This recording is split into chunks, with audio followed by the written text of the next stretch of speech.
This is going to be a general love reading for the sign of Sagittarius. This reading may not resonate with everyone since it's a general love reading. So take what you need and leave the rest. Feel free to watch your sun, moon, and rising.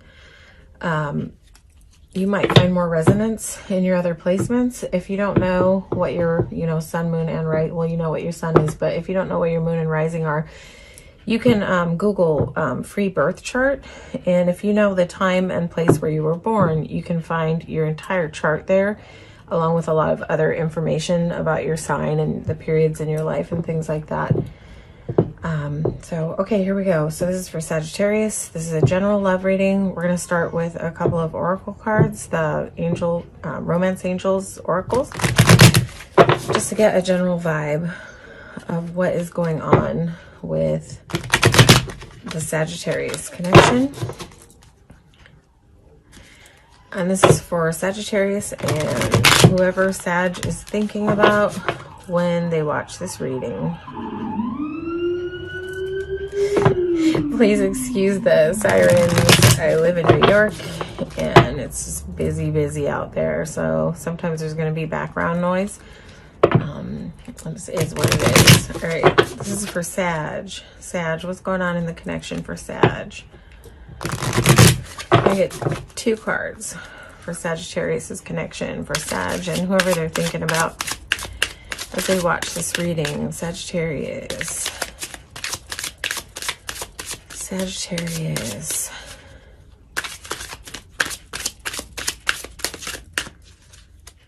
Sag, what's going on for Sag in this connection? What's the overall vibe?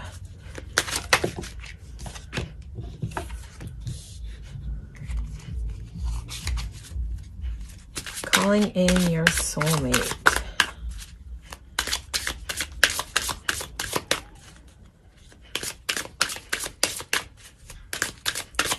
Your prayers, affirmations, and visualizations help bring you together. Okay, I just want to get another card and we'll talk a little bit about what that means. This is like talking about manifesting your soulmate.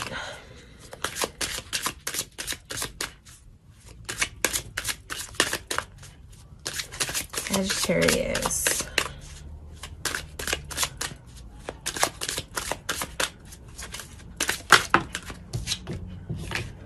Codependency. Okay. All right, Sag. So calling in your soulmate, this really talks about like the manifesting end of it. Your prayers, affirmations, and visualizations help bring you together. So, when it comes to calling in your soulmate, if that's what you're desiring, meeting your soulmate on this journey, that entails visualizing, getting clear on like, what is it that you're looking for?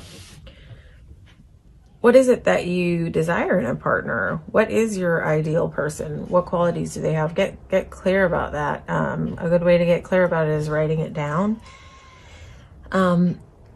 Yeah, just getting really clarity, and then you can do prayer and meditation and visualization about that coming in for you. But manifestation has a lot more to do with feeling. So not about looking as much as feeling. What is it that you want to feel in your connection? What do you want to feel? Do you want to feel wholeness? Do you want to feel completion? Do you want to feel loved? Those kind of things. I want to feel safe. I want to feel secure. Get clear on the ways that you want your connection to make you feel, and it'll help you bring it in. Stay out of the focus of what you don't want. Like anytime we say, I don't want this, I don't want someone who's narcissistic, or I don't want somebody who's like that, guess what? You speak it out to the universe, and that's what your focus is about what you don't want, and you're going to keep cycling back in the same energy over and over and over until you shift the focus from what you don't want and get focused on how you want to feel. Practice feeling how you want to feel. That's how this works. Okay. And then codependency. Addictions are affecting your romantic life. So yeah, it could be your negative thinking that is affecting your love life. Codependency is this is kind of like a double card. Just talking about that, like getting sucked into those negative ways of thinking and interacting in relationship. Codependency has a lot to do with losing your autonomy, getting too immersed, losing your sense of self in relationships. So be really careful about that. Or if you have exterior addictions outside of even codependency, just be aware of that. Keep working on that, because that could be coming into play with how you're navigating in connection. Okay, Sagittarius. So yeah, the way around codependency is maintaining your autonomy, and that is about, you know, remembering to do the things that you love, taking care of yourself outside of relationship. Yeah. Okay. So this is for Sagittarius. We're going to ask, what is your person feeling? The person that Sagittarius is thinking about during this read. What is your person feeling in regards to this connection? What is Sagittarius's person feeling?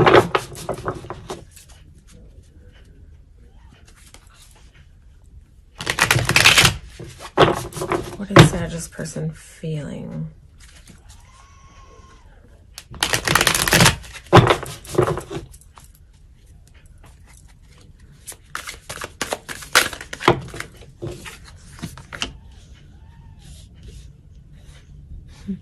Okay, one more card.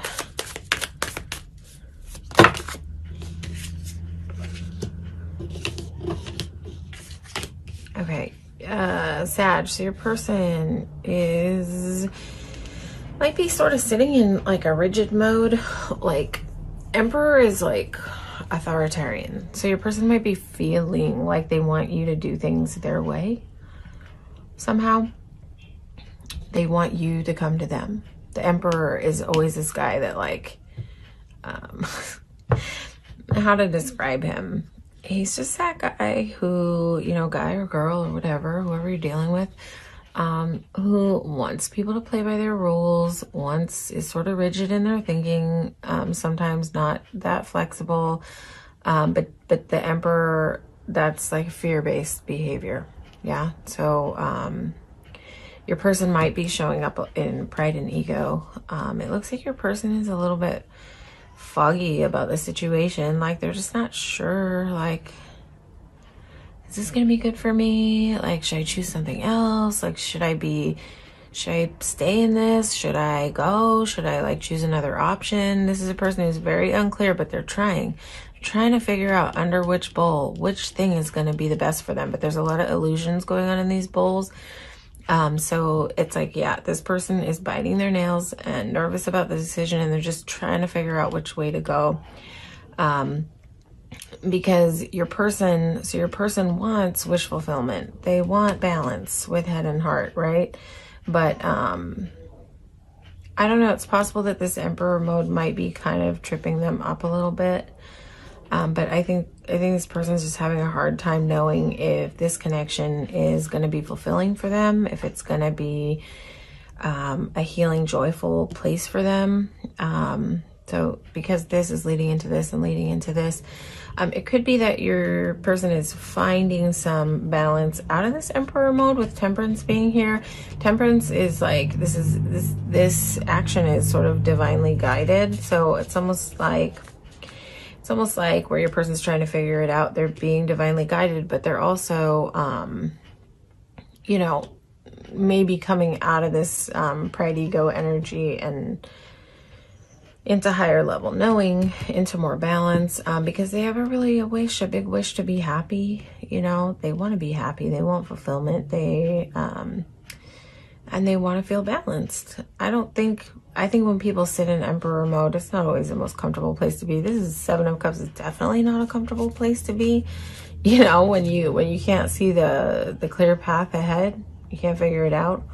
But it's possible that your person is just moving into a more balanced energy. I think that your person has some wishes about this connection. Like, they want this, but they're just not sure if it's going to be like wish fulfillment for them or joy for them, or if it's going to be disaster, if it's going to be a snake under the cup. Like, they're just not sure. They don't know. Okay, so that's what's going on with your person, Sag. What's going on Sag's side? going on with your energy, Sag, in this connection?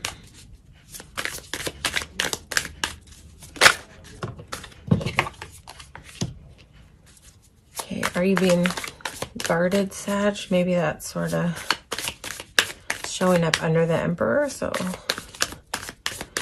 let's see. Are you feeling a need to protect yourself right now? Let's see, what's going on Sag's side? Sagittarius. What's going on Sag's side?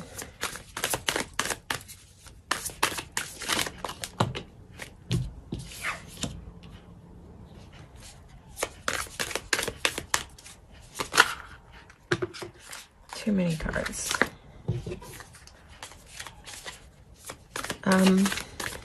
So this is like weird. It's almost like you both are feeling sort of bound up and unsure. Eight of Swords. Okay, so we're going to talk about this. Okay. So it's possible that you might be feeling a need to guard your borders, Sagittarius. You know, like almost like you don't want to let anyone pass this gate. This girl's like standing behind the gate. She's a gatekeeper. She's like all boundaried up. It's possible that you're feeling guarded and there's like a barrier there a little bit.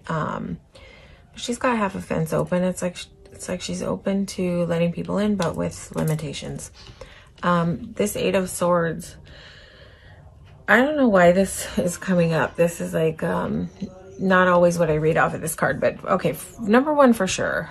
Eight of Swords is self-imposed bondage, right? It's like our negative thinking, the way that we hold ourselves back with our negative thinking. But this Eight of Swords can be a sort of self-victimization mode also. So if you're allowing yourself to sit in a mode where you're feeling like a victim of your circumstances, it's time to cut those cloths off and be here, because this girl is kind of more recovering from this mode. She's got the cloths off and, you know, she's still weathered and tired and all, but she's not anymore in that like, oh my God, I can't get out of these, strings and like I'm so stuck, but like she's not really stuck. Those are easy strings to pull off. So this can talk a little bit about a victim mentality. I don't mean that to be insulting, Sag, yeah. So don't take it that way, please, because I've definitely been there myself before. It takes some movement and effort to get out of this mode, because this is like binding ourselves up in our own heads. In kind of the illusion that we can't move forward and that we can't experience joy because things have been hard. So, but I think that you might be rounding that corner and moving into the Hierophant mode. The Hierophant talks about higher spiritual learning. I think this has come up a few times for Sag, by the way. I think that you may be rounding the corner out of this. This might be affecting your relationship. This might be why your person is showing up in Emperor mode, a little bit rigid, because there might be some fear there about kind of what you have going on your side, and that might be why they're not sure if this is going to be a good thing for them to get into. But their desire is there, yeah. Sorry, I don't want to like just go back to that, but it all kind of ties in why with this going on your side. But I think that you're rounding the corner out of sort of where you've maybe possibly allowed yourself to like sink into the pit of why are things like this? Things are so screwed up, yeah. They're not. The power is all within you to turn it around and start to replace these more ideas of being in bondage with more positive, forward-looking, gratitude-based thoughts. So if you are experiencing this, or you have been experiencing this, you can pull out of it, because you've got the Hierophant here, which is like, look at that open staircase right up to elevation, right? This is like spiritual learning. This is elevating. This is higher consciousness. So this is the opposite of this. This is freeing from this energy and elevating out of bondage, elevating out of feeling like a victim, like all the terrible things that have happened to you. This is sort of where you throw it off, walk up those stairs, elevate, allow your mind to be freed from the bondage. Yeah. So it's almost like this isn't so much in regard to this connection, like what you're feeling in this connection. However, I think has affected this connection. Okay, Sag. Sorry if y'all hear a bunch of noise in the back. I have noisy teenagers, so it is what it is. We got sirens, we got teenagers. All right, what's happening in the mutual energy between these two? Sort of moving forward.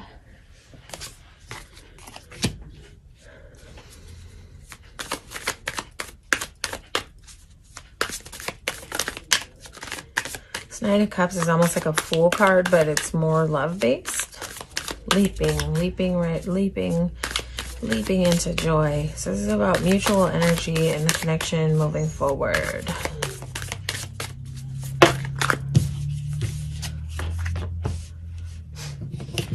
Okay.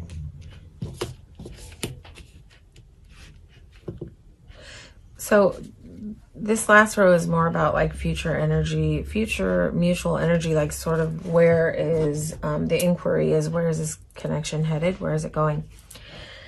So this is mutually together, both of you. This is a leaping into joy. This is a leaping into love. This is wish fulfillment. The Chariot is fast, swift forward movement, possible travel to see each other. Chariot can be about like vehicle, yeah. But there's no like warnings coming up around that. So this is just fast forward movement, possibly travel, to see each other. And this is a soul tie. Whoever you're watching this reading about, this is a soul connection, Lover's card. It sometimes can reference a choice, but it depends on the other cards around the reading. But where it's nooked in and following the Knight of Cups, Chariot to the Lovers, this indicates a soul connection, somebody that you've known before, somebody that makes you feel like home, like familiar right away, like connected right away. When we meet a soulmate, it's like there's a familiarity there that we don't always experience with other people. Like, damn, I feel like I've just known you forever and ever and ever. There's just sometimes ease, sometimes not. But the thing about soulmates, and we'll talk about this a bit through the readings, is that you know, you can encounter your soulmate, yeah. You can encounter a soulmate in this lifetime when your souls come together. It can be at a time when you're both sort of elevated to the same plane and you're meeting right on the right vibration and things go really smoothly and you sort of have that narrative together of like, wow, I've just met you and I never want to be without you. But also sometimes soulmates come in a little bit on different planes, where perhaps one is more evolved than the other, and the other may have a little work to do. And so what happens in that space in between, in the gap in evolution of like spirit evolution, elevation, is static. There can be static, there can be disconnect, there can be a runner chaser kind of energy in these connections. But sometimes when you meet a soulmate on the journey, sometimes what can happen too, there are lots of variables in these connections. Sometimes what can happen is that the elevated soulmate sort of calls the other to ascend, and just their love being in existence in this physical plane and sphere helps that other have to elevate. It's like the energetic pull. One helps the other to elevate. And it's right. Something in this connection about elevating. Something about one of you has helped the other to see some things about evolving, about elevating, about ascending. So that's really nice. You know, that's nice that this card is here. So yeah, it's possible that you might have some forward movement into bliss, but there's some energy there. to be worked out on both sides. You know, this person could let go of rigidity. You could let down your guard. There's some growth and elevation happening for sure that needs to continue into balance. This Hierophant is elevating right into Temperance, which is head and heart balance. So, yeah, there's work to do here. There's work to do here, but the potentials for a good outcome are nice. And, this is a soul connection. You've known each other before, Sag. You two have known each other before in another time, another place, okay? And that's why there's familiarity there. All right, that's your reading, Sag. Hopefully you enjoyed this reading. Hopefully it resonated with you. Please like, share, and subscribe. It definitely helps my channel grow. There's a couple donation links in the description. Never, ever necessary or required in any way, but always much appreciated. Again, it helps grow the channel, and you know, the more I can grow the channel, the more I can bring consistent readings out. Okay, so peace and blessings, Sag.